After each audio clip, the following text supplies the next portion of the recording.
ni ala ki dawo kala no ten ya ne je ti wada la wada DVB no wada TV news no awa ne la ti ko da ko wada bo no bakala ta menya ta uta no bakala ki to kisi ki thera ki to kisi lui no wada uta do watu wada ula ti ko wada tu ko da bola wada close se ko mo ta ti pa ni ula da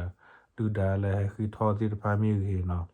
wada le da mar ko ra da du che ki du da ti pa ni wada ta ti ko ti pa u tho mo no ula da pe ni se ka ula ta si se ti pa la wada tu ko da bo si se wada se ko mo no to aga du ne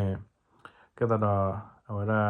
du da no ata hu ta ge hu la to pu ni no ma ni du da tam du pa le no do wa te plastic ko la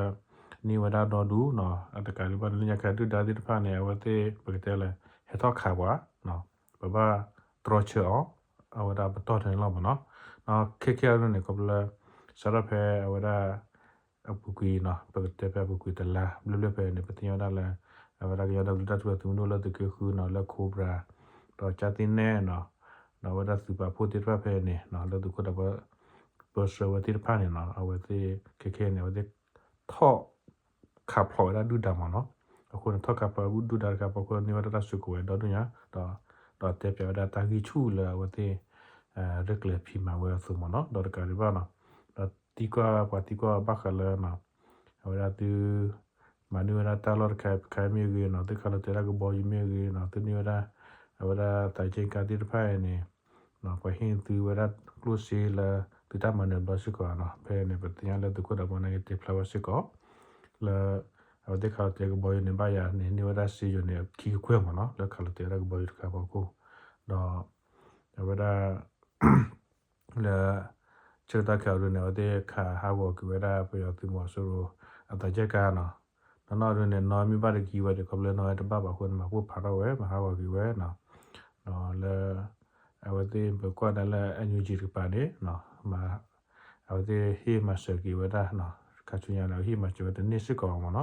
chu la ta la tu la ka ro ka no le ko le ta ne le kam la ta cho te ma che a ku ta mo no ta na ga ru ne no pe ka na da ko ba ka le awa da DVB no le la ti ko wa da tu ko da bo no na ya de te le pyo ko mo no chu le pa ku lu ta no de na pe we to no de te mi le ka na pe ba no na ga ka da pem ge te to ne ta gi chu ti ba o do du le ke na le te ke hu ba ma na ta do pe ne pe na pa su ko du ko da ma na te da te ki je pa na ne ta ma na u a ra ku ku mo no ko ne na pe ka na da ko na ba ka le tu ko da bo si ko tu da la interview le wa da ma ha ga te ni mo no la wa da DVB ru pa ne la na ka na da ko ge မင်္ဂလာခင်ဗျဟုတ်ကဲ့လက်ရှိပေါ့လေကျွန်တော်တို့ဒီဘက် data ရဲ့စီအခြေအနေလေးကိုနည်းနည်းလေးရှင်းပြပေးပါလားစီအခြေအနေကတော့လက်ရှိကတော့အားလုံးကြားတဲ့အတိုင်းပဲကျွန်တော်တို့ကတော့ဒီမှာစစ်စေးကတော့နေ့တိုင်းလိုဖြစ်နေတယ်အဓိကတော့ဒီအောင်စစ်စေးနဲ့ရင်ဆိုင်နေရတော့ငါတော့အဆင်ဆိုပြီးတော့ဟုတ်ကဲ့ဒီစစ်စေးကာလကကျွန်တော်တို့ဘယ်လောက်ကြာပြီလဲအဲ့ဒီစစ်စေးကာလအတွင်းမှာအောင်မြင်မှုတွေဘယ်လောက်ထိရခဲ့လဲဗျစစ်စေးကာလဘယ်လောက်ကြာပြီလဲဆိုတော့ကျွန်တော်တို့ဒီလေးလပိုင်းအစလောက်ကနေစပြောလေးလပိုင်းအစကနေပြီးတော့မှကျွန်တော်တို့ဒီတင်ငန်းကြီးနောင်သိန်းတယ်နှစ်ခွန်ကသိန်းတယ်ပြီးတော့ကျွန်တော်အမှတ်နှစ်တရားမှာကြံခဲ့တဲ့အနေငယ်ကိုကျွန်တော်တို့တက်သိန်းတဲ့အချိန်မှာတက်ပြစ်တဲ့အချိန်မှာဒီအောင်စရာစစ်စေးရတယ်ဟိုတက်လာတော့ကျွန်တော်တို့တခါဒီအဆလန်ပေါ်ဒီဒါတလာမကနိခုငါတောငါ6တောငါခုံဒီဖာမနော်ဒါနိခုငါတော့ကတူရတူပေါ်လာတိမီဒါဝစက်ပြကဝနာla awate tapita marka poko ne na pela awate kawda ni ko ga da ketu betu pola ne na pe ne bete ya da la awate da la na pe ya su le on ja si ne han la ako ne awate ba ki do de ba ki trosse ki wada ta ki ti pan ma no awate pa pla ki wada pe ne ရာဆလန်မှာကျွန်တော်တို့ဒီ၄လပိုင်းအစကနေစပြီးတော့အခုချိန်ထိဆိုရင်ဒါအခုက12လပိုင်းဆို10လလောက်ရှိပြီပေါ့စစ်စစ်ကလာကျွန်တော်ဒီ2023နဲ့ဒီ2024နဲ့ရှင်းလိုက်မယ်ဆိုရင်ဟိုစိတ်ကြိုက်အခြေအနေရောရရလားစစ်စစ်အောင်မြင်မှုကတော့ဘယ်လိုပြောမလဲဆိုတော့ကျွန်တော်တို့ကဒီပရမအနေနဲ့ကြတော့ဒီအောင်စရာစစ်စစ်ရေးကဒီနိုင်ငံတော်အဆင့်ကြွေးကြောပြီးတော့မှဒါဆိုဝေးကိုယ်တိုင်ဦးစီးပြီးတော့မှ၄ရက်အတွင်းထဲမှာမြောက်ဒီအရောက်ချီတက်ဖို့ဆိုပြီးကြွေးကြောပြီးတော့လှုပ်လာခဲ့တာတွေကျွန်တော်တို့ရင်ဆိုင်ရတယ်သိတယ် အဲ့ချိန်မှာဒီကျွန်တော်တို့ကနေပြီးတော့အဲ့ဒီချိန်ကနေစခုခံတာပေါ့ခုခံပြီးတော့ဒီဒေါနာတောင်ကျောမှာပဲအချိန်က၄ရက်သူတို့ပြောတာ၄ရက်ကျော်တပတ်10ရက်နေခုခံရင်းနဲ့ကျွန်တော်တို့ကဘယ်လိုပြန်ဖြစ်လာလဲဆိုတော့အချိန်ကာလတစ်ခုက4လ5လလောက်ထိကျွန်တော်တို့ခုခံတယ်အဲ့4လ5လထိကျွန်တော်ခုခံပြီးတဲ့ Kan det göra med kan det göra det que toca där och så kan det na que toca där cobra no det är bara te lysa la chatte we let's we då det awara ta kur america no ta na que hita ta chi ya ta kichia que lila yela que tule hula khola le tho de ni ba mo no okay ne ပြီးတဲ့အခါမှာကျွန်တော်တို့ကပြန်ပြီးတော့မှထိုးစစ်ပြန်ဆင်တာပေါ့ဒီဒေါနာတောင်ကျောမှာထိုးစစ်ပြန်ဆင်တဲ့ lula ne ba le to no que pare ne que ne o te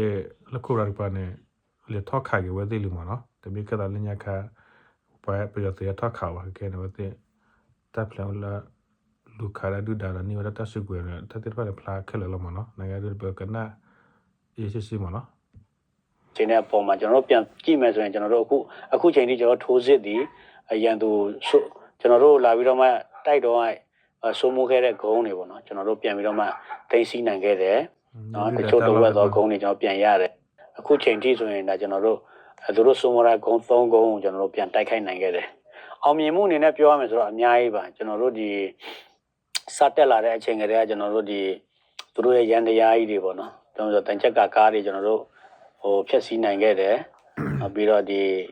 လက်နက်တွေပေါ့နော်အဓိက point 5တို့เนาะဒီလေရင်ပစ်တဲ့ Oregon တို့ဒီလက်နက်အကြီးစားတွေကျွန်တော်တို့ရရှိတယ်နောက်ဒါဒီ84ဆိုရင်ဒါသူတို့ထဲမှာဆိုဒါလုံးဝဒါအားကိုးရတဲ့ခိမီတနက်လို့ပြောလို့ရတဲ့ဒီလက်နက်တွေလည်းကျွန်တော်ရရှိတာတွေရှိတယ်ဒီလက်နက်ငယ်တွေကတော့တော်တော်များများရရှိတယ်ဒီစစ်လတော်တွင်ထဲမှာဆိုရင်လက်နက်ကြီးလက်နက်ငယ်ပေါင်းကကျွန်တော်အလက်50ကျော်လောက်တော့ဒီအောင်စရမှာတင်စီရမိထားတာရှိတယ်ဒီအောင်မြင်မှုကတော့အများကြီးပါအခုဆိုရင်ဒါခံစေရနေ tele o ser kai ne wa te ni ra clone do chi no da ko ye chi bla ya no o ko ne တိုက်စစ်အနေနဲ့ကြတော့ကျွန်တော်တို့အောင်မြင်မှုအများကြီးရတယ်လို့ကျွန်တော်ပြောလို့ရတယ်နောက်တစ်ခုကဒီရန်တရားဆိုဒီဖော်ကားကြီးတွေဆိုဒီလွန်ခဲ့တဲ့2လလောက်ကဆိုရင်ကျွန်တော်တို့စီ15စီးလောက်ကျွန်တော်တို့ဖြည့်ဆည်းနိုင်ခဲ့တယ်ဒါပေမဲ့ဖြည့်ဆည်းရဆိုမှခုနကတော့ပြက်သွားအောင်တော့ကျွန်တော်တို့ပြစ်ချနိုင်ခဲ့တယ်ပေါ့နော်အပြစ်ချပြီးတော့မှဒီအပြက်စီးတဲ့အစတွေတော့သူတို့ပြန်ဆွဲသွားတာတွေယူသွားတာတွေတော့ရှိတယ်အခုဆိုရင်ဒါဒီကားတိုင်းရဲ့အရင်တော့ဆိုရင်ကျွန်တော်ကော့ကရိတ်ကနေပြီးတော့ဒီအာဆတ်လမ်းမှာဒါဒီဒေါနာတောင်ကျောမှာတဒန်းလုံးရပ်ထားတဲ့ကားတွေအခုဆိုတစည်းမှမရှိတော့အကုန်လုံးအပြက်စီးပြီးတော့မှကော့ကရိတ်မှာပြန်ပြင်နေတာတွေတော့ကျွန်တော်ကြားရတယ်တချို့ဆိုပြင်လို့တော့မရတော့မီးလောင်သွားတဲ့ဟာတွေရှိတယ်နောက်တစ်ခုကဒီကျွန်တော်ဒီဖိုးကျူကားပေါ့နော်ဒီကားပေါ်မှာတင်လာတဲ့ဒီအတွဲပစ်တယ်ကျွန်တော်တို့တစည်းဖြက်စီးနိုင်တယ်ဒီအာဆန်လမ်းမှာပဲလွန်ခဲ့တဲ့2လလောက်ကအောင်မြင်မှုကတော့အဲ့ဒီမှာကြည့်မယ်ဆိုရင်ဒါအောင်မြင်မှုကတော့ပေါ်လွင်ပါတယ်နောက်တစ်ခုကလည်းဒီရန်သူဘက်ကကျွန်တော်တို့ရတဲ့ information တွေအရဆိုရင်ဒီဗျူဟာမှုကြတယ်ဗျူဟာမှုတယောက်ကြတယ်နောက်တက်ရင်မှုတွေလည်းတော်တော်များများကြတယ် te ka da le bi ha mu mo no le du ya ko pa to ma de ti de ga de mo no me le tu ri ko se no ti do du nya no tu ri ko pa to ပြုတ်တာတွေလည်းရှိတယ်အခုဆိုကျွန်တော်သိရသလောက်တတ်မှတ်မှုဆိုရင်ဒီစစ်စေးမအောင်မြင်တဲ့အတွက်ကြောင့်တိုင်းကနေပြီးတော့မှခေါ်ပြီးတော့မှဒါစီစစ်နေတာတွေအယူဆောင်ရွက်နေရတယ်ရှိရလို့ကျွန်တော်သိရတယ်ဒီစစ်စေးမှာလည်းတိုက်ရင်မှုတော်တော်များများလည်းဒီစစ်ခုံရုံးတက်ရတာတွေတော့ကျွန်တော်သိရတယ်မြန်ဟုတ်ကဲ့ပါဗျဆိုတော့ခုနပြောတဲ့ဒီတန်ချက်ကကားတွေဒါကျွန်တော်တို့တွေဒါပုံနေတွေ့ရတယ်ပေါ့လေဒါလေးနေပြချနိုင်ခဲ့တယ်ဆိုတဲ့ဟာမျိုးလည်းကျွန်တော်တွေ့ရတယ်ပေါ့ဆိုတော့ဒီလိုမျိုးတွေလေးနေခုနပြောတဲ့ဒီစစ်ဘက်ဆိုင်ရာပစ္စည်းတွေပေါ့လေဖြည့်ဆည်းနိုင်တဲ့ဒါရရှိမယ်ဆိုရင်ကျွန်တော်တို့ဒါ NUG အစိုးရနေပေါ့အရင်တော့ကြီးညာခဲ့တာရှိရလေဟိုရှင်းနေတယ်မှာဆိုရင်ဒါဘယ်လောက်ပေးမယ်ဘယ်နှစ်တန်းပေးမယ်ဆိုတဲ့ဟာမျိုးတွေရှိတယ်အဲ့တော့လက်ရှိမှာရောဒီဟာတွေကပေးထားရရှိလားဒီပုံမှာဘယ်လိုမျိုးမှတ်ချက်မျိုးတွေပေးချင်တာမျိုးရှိလဲဗျဟုတ်ကဲ့ကျွန်တော်တို့အရင်တော့ဒါထုတ်ပြန်ချက်တွေလည်းကျွန်တော်တွေ့ရတယ်ဒါပေမဲ့ကျွန်တော်တို့ဒီ356မှာဒီယူရိုကော်ပတာတစီပြချနိုင်တယ်ဒီယူရိုကော်ပတာပြချတဲ့ပုံမှာတော့ဒီဝန်ကြီးဌာနနေချီးမြှင့်တာတော့ကျွန်တော်ရှိတယ်30လားမသိဘူးကျွန်တော်အဲ့လိုချီးမြှင့်တာတော့ရှိတယ်ဒါပေမဲ့ဒီတန်ချက်ကာကတော့နောက်ပိုင်းတော့30ဒီတော့ချီးမြှင့်တာတော့မတွေ့သေးဘူးပေါ့နော်ဒါပေမဲ့သက်ဆိုင်ရတော့တင်လာပါတယ်30ဆိုတာကမြန်မာငွေ30လားဘတ်30ဟုတ်တယ်ဘတ်30ဒီယူရိုကော်ပတာကြတော့ချီးမြှင့်တာတွေရှိတယ်ဒီတန်ချက်ကကြတော့ကျွန်တော်တို့တစည်းရတော့ဒီကောင်းမွန်ဖြည့်ဆည်းနိုင်ခဲ့တယ်ပေါ့နော်ကြံတဲ့အစည်းတွေကတော့ဖြည့်ဆည်းနိုင်ခဲ့တယ်ဆိုပေမဲ့ခုနတစည်းလုံးတက်ထုကလေးပဲဖြည့်တဲ့ရှိတော့မရှိဘူးဒါပေမဲ့ဘာလို့ကျွန်တော်တို့စတက်လာတဲ့အချိန်လဲကျွန်တော်တို့ပြက်တာတွေ ဖြက်စီးတာတွေတော့ရှိတယ်ဒါပေမဲ့မြောက်ဝါထထင်ရတော့ဒီကျွန်တော်တို့လက်ထက်မှာရောက်တဲ့တစည်းပေါ့ဒီကကျွန်တော်လက်ထက်မှာရောက်တယ်ဒါပေမဲ့ကျွန်တော်တို့လည်းမောင်းမတက်ဘူးလေနော်မောင်းမတက်တော့မထူးတော့ဆိုပြီးတော့ဒီလိုဖြက်စီးလိုက်တာတစည်းလုံးမီးဆို့ပလိုက်တာပေါ့အဲ့လိုမျိုးတော့ရှိတယ်ဒါပေမဲ့ကျွန်တော်တို့လည်းသက်ဆိုင်ရာဝန်ကြီးတွေတော့တင်လာပါတယ်ဒါပေမဲ့တို့လည်းခက်ခဲမယ်ထင်တယ်အခုနောက်ပိုင်းတော့သိပြီးတော့နေတာတော့မရှိဘူးချလာတော့မရှိဘူးပြင်မယ်ဒါ2024မှာဆိုရင်ကျွန်တော်ဒါစီရေးချီနေရဒီဒေသမှာဆိုရင်တော်တော်လေးပြပြထန်ထန်ဖြစ်တာတွေ့ရတယ်ဆိုတော့2025ရဲ့ရည်မှန်းချက်ကိုရောဘယ်လောက်ထိမှန်းထားရှိလဲကျွန်တော်တို့ကတော့ရည်မှန်းချက်ကတော့တောက်ဆောက်ကတော့ကျွန်တော်တို့ကတော့ဒီအာနာစင်စီနေတဲ့နေရာမှန်တယ်မှာကျွန်တော်တိုက်ထုတ်နေမှာပဲအဓိကကျွန်တော်ရည်မှန်းချက်ကတော့ဒီကျွန်တော်အနေနဲ့ကတော့ဒီနယ်မြေမှာပဲဒီစစ်စေးဖော်ရတာဖြစ်လို့ကျွန်တော်ရည်မှန်းချက်ကတော့ဒီအောင်စေရကြီးပေါ့နော်ဒီနိုင်ငံတော်စစ်စေးကိုတော့ဒီ2025မှာတော့ကျွန်တော်တို့အခုဆိုရင်အားလုံးလည်းကြားနေတာပဲခံစစ်ကနေတိုက်စစ်လေနော်တိုက်စစ်ကိုပြန်ဖော်နေပြီဆိုတော့ဒါအခုဆိုလဲကျွန်တော်တို့ပိတ်ဆို့ထားတာလဲတပြူဟာနှစ်ပြူဟာတော့ကျွန်တော်ပိတ်ဆို့ထားတာရှိတယ်တို့လွန်ခဲ့တဲ့တစ်လလောက်ကဒီဘက်တစ်ချမ်းမှာတိုက်ရင်နေရင်နဲ့စစ်ကြောင်းတစ်ကြောင်းကိုကျွန်တော်တို့ကောင်းကောင်းပိတ်ဆို့နိုင်ခဲ့တယ်အခုချိန်ကြီးဆိုရင်ဒီမိနစ်တနေ့ကဖမ်းမိတဲ့ဒီတပ်ပွဲမှာဖမ်းမိတဲ့3မန်းနဲ့ဆိုလဲသူတို့ထမင်းမစားရတာ9ရက်6ရက်လောက်ရှိပြီစံပြုတ်တော့ရတာက15ရက်လောက်ရှိတယ်အဲ့လိုဆိုကြတော့တော်တော်လေးကိုအာဟာရချွတ်တက်နေတာတွေတွေ့ရတယ်အဲ့ဒါကြတော့ကျွန်တော်တို့ရဲ့အောင်မြင်မှုပဲလေနော်ကျွန်တော်တို့ကြည့်မယ်ဆိုရင်ဒါတပြူဟာလုံးကိုကျွန်တော်တို့ပိတ်ဆို့နိုင်ခဲ့တယ်ရိတ်ခါတွေဖြတ်တောက်နိုင်ခဲ့တယ်အခုဆိုရင်မနေ့ကဆိုရင်ရိတ်ခါကိုကျွန်တော်တို့ဒီရိတ်ခါကြောက်ပေါ့နော်ကြည့်တော့လည်းဘာမှမပါပါဘူးဒီဆန်တော်မှဆန်ကောင်းနေမို့ဒီဖွဲလို့စပွဲလို့နဲ့အဲ့ဒါတွေကိုလာချပေးတာတွေရှိတယ်ဒီ drone နဲ့ပေါ့ drone နဲ့အစာကြောက်တွေလာချပေးတာရှိတယ်အဲ့ဒီမနေ့ကကျွန်တော်တစည်းပြစ်ချနိုင်ခဲ့တယ် drone ကကြီးလိုက်တော့အဲ့ဒီမှာတစည်းမှာဆန်စစ်ဖူးလောက်တေဝဒကောမြနဲ့ဝတိခလာတေဝဒ drone တပြမနော်လေဒတာတိဖိုင်လာချနေတာပေါ်တာအော်ဘာလက်တော့တာအော်နော်ဘာလက်ခူးစံအနိမနဲ့လက်ညာစားလိမနော်လက်ကောင်းစားနေဒီတော့ညာတော့ဘာဝလဘာနာပြတဲ့နေကဲနေလော်ဒိုတာဝီနာကတော့တာဝီပပလာနဲ့တဝီမြာကြီးလီဘလာတဲ့တဖက်နိုင်လိမနော်တဲ့တလော်ဒိုလော်ရောဖာဒိုလီပြတဲ့တော့ပါနေကလပေါ်ဒီကလပေါ်ဘောလီမနော်ပူလာတော့ပါစစ်ပူနဲ့နောက်မမန်းချောက်လေးတွေတော့ခြီပြီးထည့်ထားတယ်တွေ့ရတယ်ဒါဆိုရင်ကျွန်တော်ဘယ်လိုပဲပြောဒါကျွန်တော်ပိတ်ဆို့ထားတဲ့အပေါ်မှာသူတို့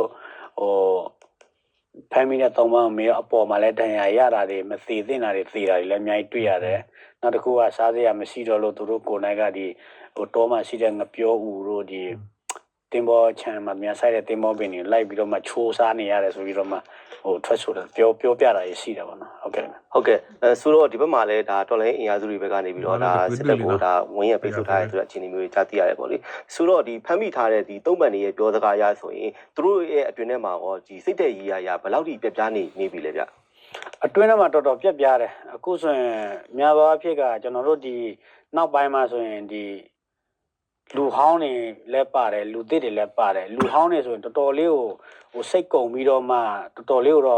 ့ပြန်ပြီးတော့သူတို့မုန်းတီးတာတွေတွေ့ရတယ်ခုနတော့ပြောလို့သူတို့ကအဓိကပြဿနာများသောအားဖြင့်စစ်စရာကနှုံသောပြဿနာကျွန်တော်အများတန်းသူတို့နဲ့တွေ့တယ်မေးတယ်ပေါ့နော်မေးလို့ဘာကြောင့်အစစောစောကလေးကမထွက်လာကြတာလဲဘာလို့ဒီအာနာရှင်လက်အောက်မှာတောင်ထမ်းဆောင်နေတယ်လဲဆိုတော့တော်တော်များများမိသားစုအရေးပဲအကြောင်းပြတာတွေများတာတွေ့ရတယ်မိသားစုဆိုလဲလို့အပြင်လောကမှာထွက်ပြီးတော့မှလောက်ကြကန်ကြပါလားဆိုသူတို့အနေနဲ့ကြတော့ကျွန်တော်ပြန်သူတို့ပြောပြတာလည်းမှန်ပါတယ်သူတို့ကဒီစစ်တပ်မှာတချို့ဆိုရင်ဒါအနည်းဆုံး10နှစ်20နှစ်30တွေဆိုတော့သူတို့အပြင်လောကကိုလည်းကောင်းကောင်းမကျင်လည်တတ်တော့မကျင်လည်နိုင်တော့ဘူးဆိုတော့တခုခုဆိုလဲတက်တမှာပဲသူတို့ကျင်လည်နေရလာခဲ့တာဆိုတော့ဒီသူတို့မိသားစုတွေကလည်းခုနကတော့ထိန်းချုပ်ခံရတာပေါ့ထိန်းချုပ်ခံရဆိုတော့များသောအားဖြင့်ကဒီတက်ထမှာပဲနေရတာလေတက်ထမှာပဲနေရတာဆိုတော့သူတို့ကဒီသူယောက်ျားတစ်ယောက်ကနေပြီးတော့မှကဲလက်နဲ့လာချတဲ့အလေးလောက်ဝင်နေဆိုရင်နောက်မှကြံခဲ့တဲ့မိသားစုကတော်တော်ဒုက္ခရောက်တယ်ကြံခဲ့တဲ့မိသားစုကိုမထောက်ပံ့တဲ့အပြင်သူယောက်ျားရဲ့ဒီလိုသွားသွားတဲ့အပေါ်မှာသူတို့ဖိနှိပ်တာတွေနော်အရေးယူတာတွေနော်ထောင်ချတာတွေအများကြီးဒါသူတို့အနေနဲ့ဒါတွေ့ရတဲ့အခါကျတော့သူတို့အနေနဲ့တော်တော်ခက်ခဲနဲ့သူတို့ဆုံးဖြတ်ရတယ်နောက်မဆိုရင်တချို့များသောအားဖြင့်ဒီမိသားစုတွေကတတ်ထဲမှာမဟုတ်ဘဲနဲ့အပြင်မှာနေနေတဲ့မိသားစုတွေဆိုရင်သူတို့ပြေးလာတာတွေရှိတယ်တတ်ထဲမှာကြတော့နောက်ဆုံးသူတို့မထိုးတော့သူတို့တည်လဲတည်ပလဲကြတော့မိသားစုအနောက်မှာသူများအေးမယူခံရရင်ရပြီဆိုတော့သဘောမျိုးနဲ့တော့တွေ့ရတာများတယ်ဒါပေမဲ့စိတ်ကုံတာတို့မောင်းတာတို့တော်တော်လေးကိုသူတို့မောင်းတာတို့တွေ့ရတယ်ပြောမယ်ဆိုရင်ကျွန်တော်တို့တော့ဘာမှပြောစရာသူတို့ကိုနိုင်ရတော့သူတို့ဒီစစ်တပ်ရဲ့ဒီအရာရှိတွေရဲ့ဒီနိုင်တဲ့စီးနှင်းမှုတွေနော်ဒီအာနာသိန်းတာတော့ထားလိုက်ပါဦး ဒီတက်ထဲမှာဟိုနိုင်တဲ့စီနေမှုတွေဖိနှိပ်မှုတွေဒီချုပ်ချယ်မှုတွေကသူတို့ကဒီအာဏာမသိမ်းခင်တည်းရင်ဆိုင်နေရတော့သူတို့ကကျွန်တော်တို့ပို့ပြီးခံစားရတော့သူတို့တော့အများသောအဖြစ်အဲ့လိုပဲဟိုသူတို့ပြောပြတာကျွန်တော်နားထောင်နေတယ်ကျွန်တော်လည်းသူတို့တနာပါတယ်ကျွန်တော်အမြဲတမ်းပြောပါတယ်ဒါကြောင့်သုံးပန်းနေဆိုကျွန်တော်မိတိုင်းဆိုလဲကျွန်တော်ဒီကိုရဲဘော်ရဲဘက်တွေလိုပဲထားတယ်သူတို့အခုလဲဆရာတို့အနေနဲ့ခဏနေသွားရင်တွေ့မှာပါသူတို့ဘယ်လိုထားသလဲသူတို့ပြန်ခိုင်းတယ်မပြန်ဘူးမပြန်တော့လဲဒီမှာပဲနေဝမ်းလုံးဝမ်းကိုင်းရဲဘော်တွေစိတ်တန်းအောင်တော့ကျွန်တော်မပို့ဘူးသူတို့တော့ဒီတောင်းသွားတာတွေလည်းအများကြီးရှိတယ်စိတ်နာပြီးတော့ပြန်တိုက်မှာပေါ့နော်မလို့ပါဘူးလို့ကျွန်တော်တို့အနေနဲ့တော့တိုက်လို့မလောက်ပါဘူးလို့နော်အဲ့ဒါတခြားမဆိုလို့ဘာတကီခါလာမဆိုလို့ねအဲ့ဒါမေးလို့တော့တော့ဘာတည်းခွဲမှာနော်အဲ့ဒါတလောတေဝမသေးနာကတဲ့တော့ပေါ်ကြတာဒီမေကတော့ねအဲ့ဒါတည်းခွဲမှာနော်တော့နော်တော့ဘာမကီနိုင်တမေဟိုကီလိုပါခုねနော်ဟိုတီးရဖန်တကီဘူးလေမှာနကီလေ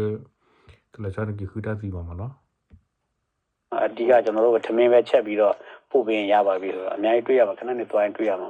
ဟုတ်ကဲ့ဆိုတော့ဒီစစ်ကောင်စီကနေပြီးတော့ဒီအခုနှစ်မှာပေါ့လေဒါဟိုစစ်မှုထမ်းဥပဒေဆိုပြီးတော့ဒါထုတ်ပြန်လိုက်တာရှိတယ်အဲ့လိုထုတ်ပြန်ပြီးနောက်ပိုင်းမှာကျွန်တော်တို့ဒီလူငယ်တွေကနေပြီးတော့ဒီတော်ရဲဝင်လာလို့ရှိသလိုကျွန်တော်တို့ဒီဟိုပြပကိုထွက်ပြီးတော့ပေါ့လေဒါအလောက်ကန်ရသွားတဲ့သူတွေရှိတယ်ဆိုတော့ဒီအခြေအနေပေါ်မှာတချို့တွေကြတော့လေဒီစစ်မှုထမ်းဥပဒေမှာဒါပါပြီးတော့ဒါတင်တဲ့တက်လူတွေရှိတယ်ပေါ့လေဒါအခုဆိုရင်ဒါတင်တဲ့အပတ်စဉ်တွေတော်တော်များများဒါပို့ပြီးသွားပြီဆိုတော့ဒီလူတွေကရှေ့တန်းကိုလည်းပို့ရတယ်လို့ကျွန်တော်တို့သိရတယ်အဲ့တော့ဒီအခြေအနေကောင်မြေပြင်မှာဘယ်လိုဖြစ်ပျက်နေလဲဗျရှိနေတယ်ကျွန်တော်ဒီအောင်ဇေယျစစ်စေးမှာတော့ကျွန်တော်သိရသလောက်ကဒီအပတ်စဉ်1ကနေအခုအပတ်စဉ်9ထိပေါ့နော်ဟိုပါတယ်ကျွန်တော်စီမှာဒီစစ်စေးမှာဘာကြောင့်ပါလဲဆိုတော့ချုပ်ပြေးလာတဲ့သုံးပန်းတွေကစစ်သက်3လပဲရှိတယ်စစ်သက်3လပဲဆိုတော့သူတို့မင်းကြီးလိုက်တဲ့ခါကျတော့သူတို့ကဒီစမှုတန်းဥပဒေမှာဖမ်းဆီးခံရတာပေါ့သူတို့စိတ်ပါလက်ပါလို့ဝင်လာတော့မဟုတ်ဘူးအတင်းအဓမ္မစုဆောင်ပြီးတော့မှအတင်းအဓမ္မဖမ်းဆီးတာပေါ့တချို့ဆိုရင်တော့ဒီအပြစ်ရှိတဲ့လူတွေဆိုရင်လည်းသူတို့ကအပြစ်ကိုမပေးတော့ဘူးဗျာဥပမာတချို့ဆိုရင်ဟိုတခိုးတွေရှိတယ်တဲ့မလားလူရက်မှုတွေရှိတယ်အဲ့လိုမျိုးတွေအဲ့လိုလူငယ်တွေလည်းရှိတယ်အဲ့လိုလူငယ်တွေဆိုရင်ဒီတက်တက်မှသူတို့ကဟိုစီယုံပြီးတော့မှဟိုပြီးတော့နောက်တစ်ခုကသူတို့ဖမ်းဆီးပြီးတော့မှအမျိုးမျိုးပေါ့နော်အမျိုးမျိုးဒီလိုမျိုးလုပ်ပြီးတော့မှဒီတက်ထဲကိုရောက်လာတယ်လည်းရှိတယ်နောက်တစ်ခုကတော့လုံးဝဟိုကိုလို့ယုံလို့မရဘူးပေါ့နော်ဟိုတော့ဖမ်းဆီးပြီးတော့မှအတရားနာမတင်တဲ့ထဲမှာထည့်ပြီးတော့မှဒီစိတ်ထမ်းကိုပို့တာတွေကျွန်တော်တွေ့ရတယ်ဒါဆိုတော့ကျွန်တော်ပြောကြဒီစက်မှုတန်းဥပဒေမှာကျွန်တော်ဒီစစ်စေးမှာဆိုရင်များသောအားဖြင့်ဟိုထိခိုက်တာကြဆုံးတာတွေတော်တော်များများအဲ့ဒီစက်မှုတန်းဥပဒေမှာပါလာတဲ့လူငယ်တွေတော်တော်များတွေ့ရတယ်။ဘာလို့သူတို့မှလူဟောင်းနေအသိမရှိတော့ဘူးလေနော်။ကျွန်တော်တိုက်ပွဲတောက်ဆောက်ကာလမှာဆိုရင်တိုက်ကြကြီးတွေဘူကြီးတွေဘူမူးတွေတော်တော်ကျနေတဲ့ခါကျတော့အခုဆိုရင်ဒီနောက်ပိုင်းဒီနလအတွင်းထဲမှာဆိုရင်ကျွန်တော်စက်မှုတန်းဥပဒေနဲ့အဲ့ဒီပို့လာတဲ့လူငယ်တွေနဲ့တော်တော်ထိတွေ့မှုဖြစ်တယ်။အဲ့လူငယ်တွေကြတော့ဘာမှမသိစားပါဘူးသူတို့ခင်ဗျာမှာတင်တယ်လဲ3လဆိုတော့တနတ်တော်မှာကောင်းကောင်းအတက်ဖြုတ်မလုံနိုင်သေးဘူးလေအဲ့လိုမျိုးအခြေအနေမှာဒီတကယ်စစ်စီရေးနေမြေမှာပို့ဆောင်တာတော့ကျွန်တော်ဘယ်လိုမှစဉ်းစားမရဘူးဒါတော့သိကြတယ်သူတို့မေတို့သွားသိဆိုတဲ့သဘောမျိုးတော့လွတ်လိုက်တယ်လို့ပဲကျွန်တော်မြင်တယ်ဒါကြောင့်မို့အဓိကလည်းပြောချင်တဲ့လူငယ်တွေလည်းနောက်ဆိုရင်ဒီဘယ်ဒေသဘယ်နေရာမှာပဲရောက်ကိုကဒီစက်မှုတန်းဥပဒေမှာစိတ်မပါလက်မပါဘဲနဲ့ဒီဟိုအတင်းအဓမ္မစုဆောင်ဖန်ဆီးခံရရတယ်ဆိုရင်တော့ရောက်ရမြေပြင်စစ်မျက်နှာပြင်မှာအလံဖြူထောင်ပြီးတော့ဒ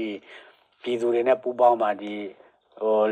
ကျွန်တော်တော်လာရေးအားစုတွေနဲ့ပူးပေါင်းရင်တော့တစ်ချက်အေးစစ်ဖြစ်မယ်နှစ်ချက်အသက်ချမ်းသာမယ်သုံးချက်သူတို့ရဲ့စစ်ဆက်ဘဝလုံခြုံမယ်ဆိုတဲ့ဟာတော့ကျွန်တော်အကြံပေးချင်တယ်စမှုတန်းဥပဒေ3လတန်းတက်ပြီးတော့လွတ်တဲ့လူငယ်တွေကိုရှင်းတန်းပို့တယ်ပေါ့လေဆိုတော့ဒီအခြေအနေပေါ်မှာဒီစစ်ကောင်စီဘက်ကအင်အားချိနေနေဆိုပြီးတော့သုံးသပ်လို့ရနိုင်မလား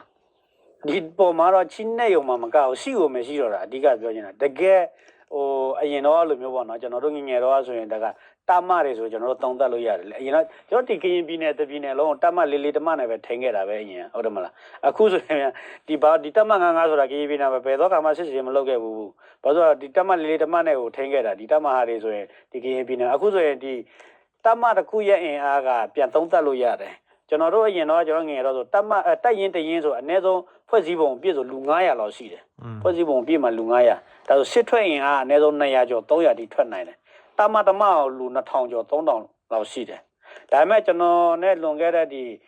နှစ်လောက်ကတမလေးကကျွန်တော်နဲ့ရင်ဆိုင်တဲ့အချိန်မှာတိုက်ရင်တရင်မှကျွန်တော်ကြည့်မယ်ဆိုရင်အင်အားက150 120အလွန်ဆုံးပဲစစ်ထွက်ရင်အားဒါဆိုရင်ကျွန်တော်တို့ကြည့်ရင်အင်အားဘယ်လောက်ချိနေလဲဆိုတာကျွန်တော်သုံးသပ်လို့ရတယ်အဲ့ဒီအပြင်ကိုအခုတမ55ကျတော့တမ55နဲ့ပြန်ရင်ဆိုင်ရတဲ့အခါကျတော့ကျွန်တော်ပြန်ကြည့်တာတမ55တမမှတိုက်ရင်တရင်ကိုမှစစ်ထွက်ရင်အလွန်ဆုံးထွက်နိုင်မှဟ လူ80 80ပဲဒါဆိုရင်ဒါအများကြီးအင်အားချိနေလာပြီအများကြီးအင်အားချိနေတာကျွန်တော်ပြောလို့ရတယ်ဟိုဒီတော့ဖွဲ့စည်းပုံနေဆိုရင်လည်းမပြည့်တော့ဘူးဒါပေမဲ့တော့တ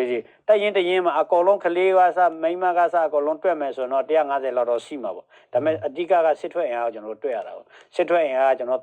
ဒီမြေပြင်မှာကျွန်တော်တို့တွေ့ရတာတွေရောဒီမြေပြင်မှာဒါဖမ်းမိတဲ့တပ်မှုတွေရောကျွန်တော်မေးတဲ့အချိန်မှာအလွန်ဆုံးစစ်ထွက်အင်အားမှာ80နဲ့80အထက်မှာအဲ့ဒါလောက်ပဲရှိတယ်ဒါဆိုရင်အများကြီးချိနေတာကျွန်တော်တွေ့ရတယ်